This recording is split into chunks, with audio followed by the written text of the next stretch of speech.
And good evening to folks watching on KTLA.com on the streaming app. You're watching a pursuit here of a stolen vehicle through south end of Los Angeles here. We're on Central right now, getting ready to turn that back out to the east here from Central. Getting the, anyway, it's a pursuit of a stolen vehicle. Been going on for quite a while. You see the LAPD area unit right there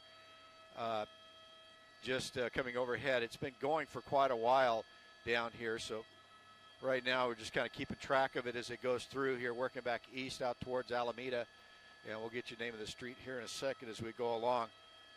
But now turning southbound, this is going to be, I believe, Wilming into the gas station here, whipping around inside the gas station. Yeah, and swinging around, taking a look here. All right, coming back.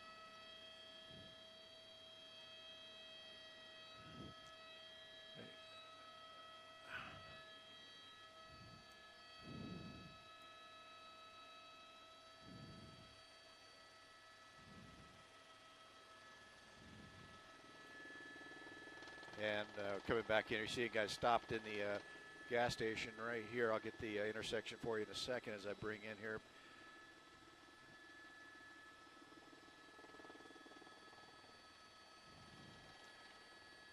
Seven going to pull out to your north.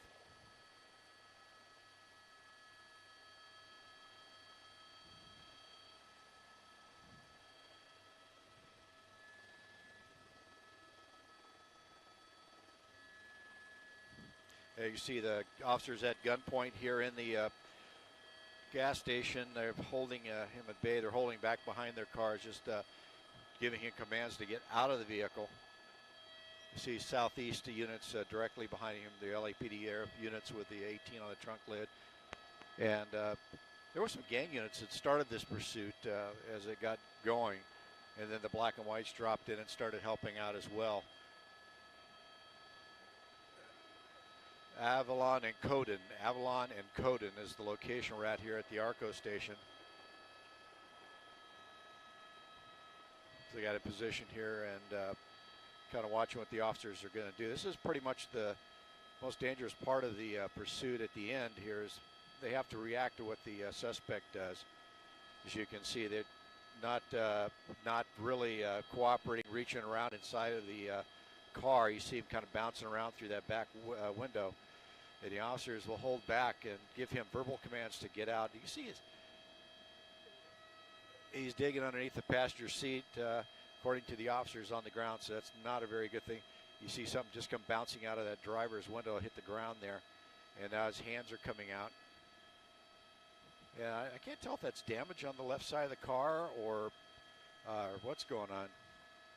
And apparently sideswiped a semi during this pursuit, so right now it's wait and see what's going to happen here with this suspect. We're just watching here as the officers hold back behind the unit, trying to get him to come out of the car. They will not go up on the car. They try to get them out of the car, so it's up to that guy right now just to basically cooperate, follow the instructions of the officer, and get out of the car, and not be digging underneath the seats and bouncing around inside the car.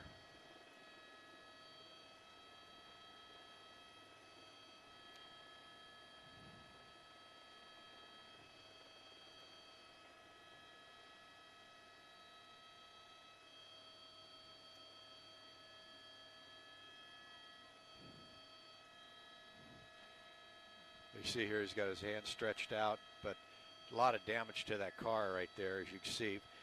Hit a few things during it. We're hearing he sideswiped a semi at one point going through an intersection.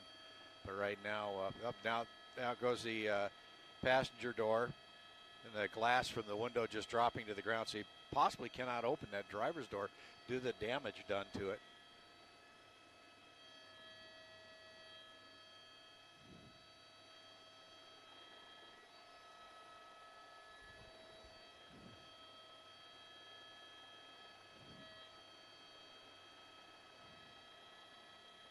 See the officers lined up. Once again, they are more than likely giving him verbal commands to get out of the car with his hands up in plain sight. And then they'll have him stand up, turn around, raise his shirt to make sure.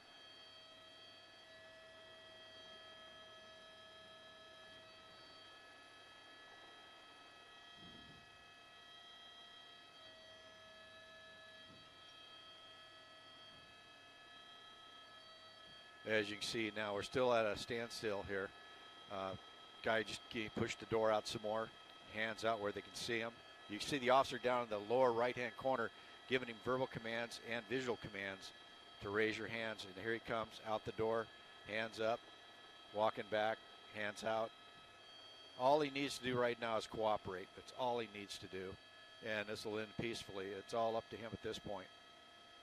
But officers have to deal with a situation like this, not knowing, oh, there's a beanbag round just hit him in the stomach. You saw that. The round go off, and that's what happens when they get the cooperation level raised up a little bit with what they call a less than lethal round. It's 1 ounce of lead inside of a Kevlar bag that comes out, and it hits you. And you know, it is very, very painful, but it does get your attention and gives you the encouragement to give up. And that's what's happened here. You see the officers moved up. Arrest teams took him into custody, controlled his arms, his legs, and now are handcuffing him. And suspect now in custody. This car completely wrecked during this pursuit. It was a very high-speed pursuit at times. Wrong side of the street, through intersections. Avalon and Corbin. Avalon and Corbin, suspect there in custody. You can see none for the worst of wear. I'm sure he'll have a nice bruise tomorrow from that less than lethal, but otherwise, you know, better the alternative.